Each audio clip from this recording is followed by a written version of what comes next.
ब्रह्म पुराण में लिखा हुआ है कि जो भारत देश है, ये भारतवर्ष है, इसमें जन्म लेना बहुत दुर्लभ है। इस भारतवर्ष में जीव को बहुत ही पुण्य कर्मों के फलस्वरूप इस भारतवर्ष में जन्म मिलता है, ऐसा हमारे पुराणों में वर्णन है। ब्रह्म पुराण में लिखा हुआ है कि जो व्यक्ति इस भारत भूमि में जन्म लेता है, इस भारतवर्ष में जन्म लेता है, वह मनुष्य बहुत ही अधिक भाग्यशाली है। उसके इस पूरी पृथ्वी में ये भारत भूमि ही है जहाँ देवता विराजमान होते हैं, जहाँ तीर्थों की पूजा होती है, जहाँ तीर्थ विद्वान हैं, जहाँ देवताएं विद्वान हैं।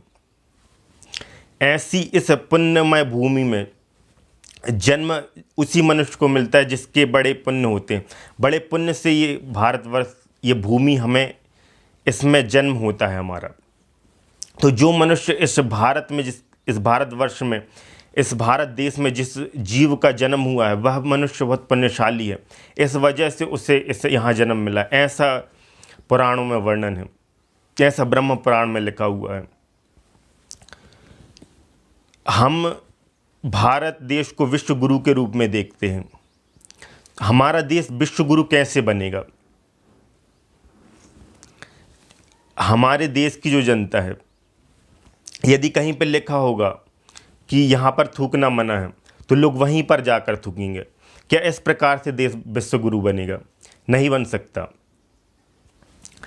हमें अपनी देश की सुरक्षा करनी होगी। हमें अपनी जो सार्वजनिक संपत्तियाँ हैं, हमारे देश की जो सार्वजनिक संपत्तियाँ हैं, उनकी सुरक्षा करनी होगी।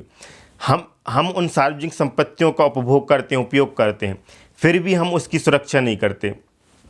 सुलभ शौचालयों में गंदगी फैलाते हैं लोग। वो सारी सुविधाएं सरकार के द्वारा आपको ही दी गई हैं, वो सब सुविधाएं आपके लिए ही हैं, पर आप ही उनका दुरुपयोग करते हो। इंसान खुद ही सार्वजनिक संपत्तियों को नुकसान पहुंचा रहा है। कोई भी वस्तु, कई वस्तुएं बनने वाली होती हैं, उनको बिगाड़ने की कोशिश करते हैं लोग, सार्वजनिक संपत्तियों को नुकसान पहुंचाते हैं। वे सब हमारे लाभ के लिए ही बनी हैं, वे सब हमारे लाभ, उनसे हमें ही लाभ होना है, फिर भी लोग इसको नहीं समझते। क्या इस प्रकार से क्या देश विश्व गुरु बन सकता है? नहीं। हमें अपनी चीज़ों की, हमारे देश की जो संपत्ति है, उनकी रक्षा करनी चाहिए, हमें साफ सफाई रखनी चाहिए, पर लोगों के बीच में जागरूकता नहीं है। क्या इस प्रकार से देश विश्व गुरु बन सकता है? नहीं। हम कहते हैं सारे जहां सच्चा हिंदुस्तान हमारा, सिर्फ 26 जनवरी में, 15 अगस्त में झंडा लहरा लेने से वो हमारी देशभक्ति नहीं कहलाएगी। हम उससे देशभक्त नहीं कहलाएंगे कि हम देशभक्त हैं। कहीं लिखा हुआ है यहाँ थूकना मना है, वहीं पर इंसान थूक रहा है। जो काम नहीं करना चाहिए वही इंसान करता है। इससे आपकी देशभक्ति पता चलती है। व्यर्थ में कोई भी सार्वजनिक संपत्ति को क्यों नुकसान पहुंचाना? हमारी देशभक्ति इससे नहीं होगी कि हम सिर्फ 26 जनवरी और 15 अगस्त को झंडा लहरा लें, ये हमारी देशभक्ति नहीं। हमें देश से प्रेम होना चाहिए, हमें देश की भूमि से, मातृभूमि से प्रेम होना चाहिए। जो हमें देश ने दिया है उसके प्रति हमें अनुग्रह का भाव होना चाहिए। हमारे अंदर देश के प्रति प्रेम होना चाहिए। सिर्फ झंडा लहराने से प्रेम थोड़ी ना होगा। हम कहते हैं सारे जहां से अच्छा हिंदुस्तान हमारा। अपने मुख से तो हर कोई बुराई कर लेता है, अपने देश के हर कोई बुराई कर लेगा कि सारे जहां से अच्छा हिंदुस्तान हमारा। पर कोई विदेशी जब हमारे देश में आते हैं, वो हमारे देश की हालत देखते हैं कि यहाँ साफ़ सफाई की कमी है। हम विदेश जाएं या विदेश का कल्चर देखें, वहाँ के गांव इतने साफ स्वच्छ हैं, वहाँ की सड़कें बिल्कुल साफ शुद्ध हैं, वहाँ पे साफ़ सफाई का लोग ध्यान रखते हैं। जो विदेशी लोग हैं, उनके गाँव की सड़कें भी बहुत ज़्यादा साफ़ सुथरी हैं। वहाँ के शहर, वहाँ पे किसी भी प्रकार की गंदगी नहीं है। वो लोग इतने जागरूक हैं। ये देवताओं की भूमि होने के बावजूद भी लोगों के अंदर जागरूकता नहीं है। इस प्रकार की मानसिकता है लोगों की। तो इंसान को जागरूक होने की ज़रूरत है। विदेशी व्यक्ति हमारे देश में आए और कहे सारे जहाँ से अच्छा हिंदुस्तान तुम्हारा, तब कहलाएगा कि हम विश्व गुरु हैं। हम अपने मुख से कहें कि हम विश्व गुरु हैं, हमें दूसरे देशों से सीखने की आवश्यकता है। हमें विदेशों से सीखने की आवश्यकता है। वो हमसे टेक्नोलॉजी में आगे हैं, वो हमसे IQ लेवल उनका बहुत बढ़िया है, ठीक ठाक है।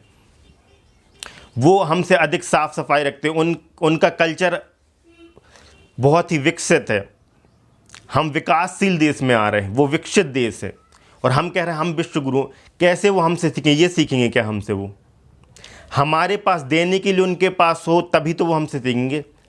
पूरा विश्व हमारे देश को विश्व गुरु माने, कैसे मानेगा? जब हमारे देश में विश्व गुरु के गुण होंगे, जब हमारी देश की जनता वैसी बनेगी, तभी तो हम विश्व गुरु कहलाएंगे। अपने मुख से तो हर देश अपनी बड़ाई कर सकता है, हम अपने मुख से कह सकते हैं कि सारे जहाँ से अच्छा हिंदुस्तान हमारा, पर विदेश लोग हमारे देश में आके कहें कि आपका देश अच्छा है, आपका देश महान है, तब हमारे लिए प्रशंसा की बात, तब हमारे लिए गर्व की बात है कि हमारा देश वाकई महान है। तो विदेशियों से हमें सीखने की आवश्यकता है, हम उनसे सीखते नहीं, हम खुद को विश्व गुरु कहते हैं। विश्व गुरु तब हम बनेंगे जब वो हमसे कुछ सीखें। हमारे पास देने के लिए बहुत कुछ है, हमारे देश में अध्यात्म है, हमसे लोगों ने योग सीखा है,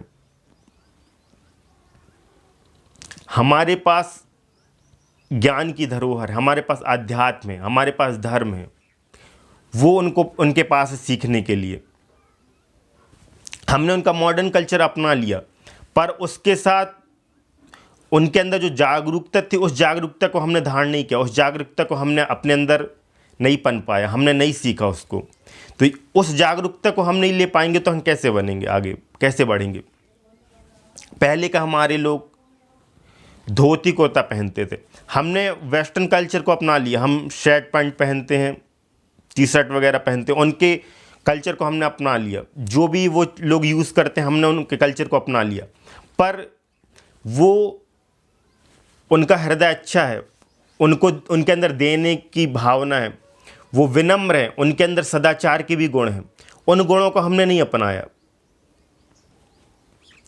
हमने विदेशियों से उनके कल्चर को तो अपना लिया, पर उनके अंदर जो अच्छे गुण हैं, उनके अंदर जो समझदारी, उसको नहीं अपनाया।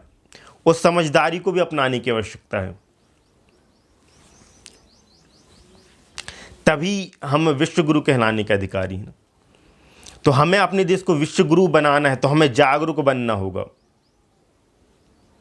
सार्वजनिक संपत्ति को व्यर्थ में कोई भी नुकसान पहुंचाता रहता नहीं, उनको किसी प्रकार से हमें नुकसान नहीं पहुंचाना चाहिए।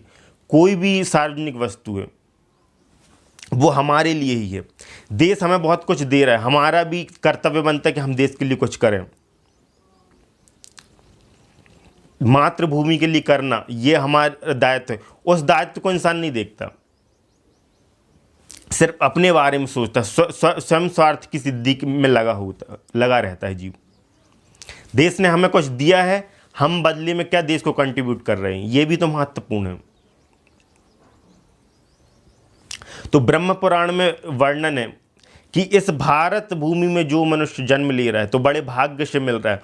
वह इस भारत भूमि में जन्म लेकर भी यदि उसने इसका सदुपयोग नहीं किया, क्योंकि ये देवताओं की भूमि है, यहाँ देवता विराजमान रहते हैं,